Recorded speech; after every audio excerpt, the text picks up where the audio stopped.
大家好，我是明业里店的方辉，这又隔离了3天了，好不容易解封了，然后又封上，今天第3天了。我们这个活也不多了，能干的活也快干完了，再剩下的配件到不了，也不能干了，好像估计再能干个2-3天。因为这2天配件来不了，也封着城，所以我们也干得比较慢，也不着急。你干完了也是没活干，在这里待着也是怪无聊。反正慢慢干，这也马上要干完了。给大家看看这2个车干了哪些活，还剩哪些活。先看一下这个新全顺吧。这个新全顺木工部件基本上就完工了，然后这个边柜也弄好了，这个床也弄好了，抽拉床也弄好了。现在地板革也做好了，现在铺好了，现在就是固定这个床，顶上的异形也都做完了。这边就是把那个轮毂给它包起来，因为这个地方想做一个洗澡的地方，这个地方做一个不锈钢的底座，然后能洗澡漏水。这个地方可以当个板凳坐在这里洗澡搓背啥的，或者说这里放点洗发水、什么香皂、肥皂之类的都可以。现在再把这个放上，这个也是全部要做异形啊，看吗？这个地方这一点点也是异形，就是异形比较麻烦。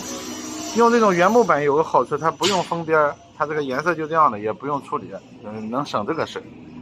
然后那边是那个8台侧边柜，那天给大家拍的很复杂那个。中间那个就是抽拉床，来，咱抽出来看一下来。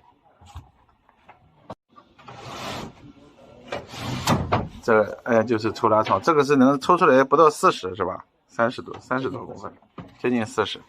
再抽出来之后，这个床就是1.2米了，这个床就非常大了，很稳当。梁总坐上去试试，直接上人，直接从这个抽拉部分上人也没有问题。因为现在这个整个这个床底座还没有固定啊，固定了之后更没问题。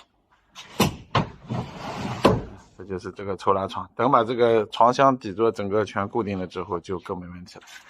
现在看这个床是85，这个边柜是40，然后中间这个过道你看过个人还是没问题的，还是绰绰有余，很宽松。下面呢是掏了3个洞，这个洞呢可以放很多的东西，包括可以把马桶放底下。中间这个洞呢是特别大，这个放被子褥子啥的得放很多。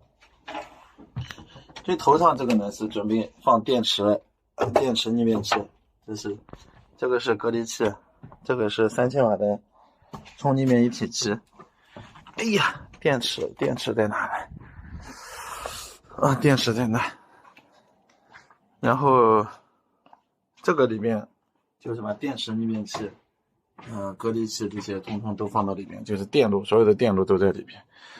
前面呢这是2个座椅。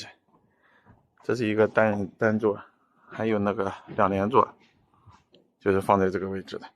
这样的话，这个床呢稍微短一点，因为它不是用的那个房车座椅，它是用那种奔驰上的那个商务座椅，所以它座椅不能用。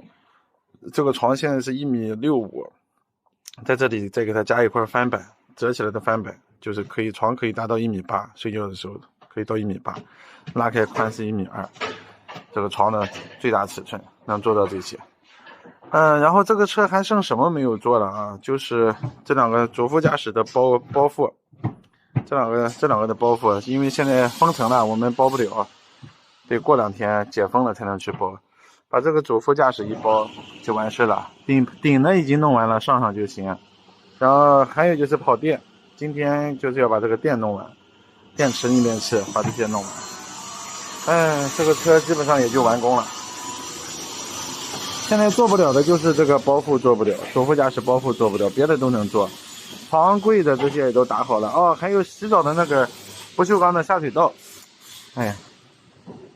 这个位置不锈钢的那个下水槽现在，对，这个正方形，这个还做不了，也得等解封了之后。除了这些，别的就没有了，别的基本上就都可以了。就没啥活了。这就这辆新全顺主要的活就是剩主副驾驶包覆了，别的今天明天2天差不多就全弄完了。哎，等解封吧，解封了把主副驾驶一包括车里一收拾就完工了。今天这个新全镇先给大家拍到这里，感谢大家的点赞关注啊，拜拜。